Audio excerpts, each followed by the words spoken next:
Hello મિત્રો, હું તમને મારું બટાકાનું ખેતર બતાવું. તમારે બટાકા શાક ખાવા જોઈતા હોય તો મારી ચેનલને સબસ્ક્રાઈબ કરજો અને કોમેન્ટ પણ કરજો.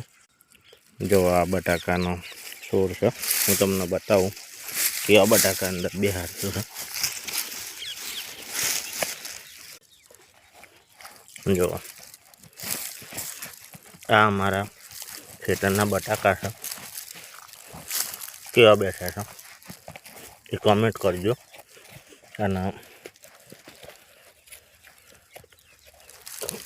શાક બનાવવા જોઈતા હોય તો લઈ જજો.